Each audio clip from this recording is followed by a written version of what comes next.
Hi friends, I'm Jeremy with Osborne Wood Products. Welcome to Osborne Insider. It's the opportunity that you have to get the latest information about our products, installation tips, or other news. Today I'd like to talk to you a little bit about our architectural columns. We have a number of component parts that are going to allow you to choose and create a unique column design.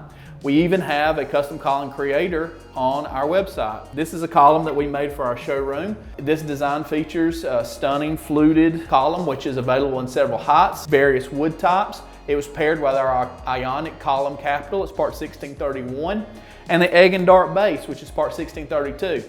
The result's beautiful, eye-catching, and it's going to elevate any room that it's placed in. For your build, you could find smooth, rope, reeded columns on our website.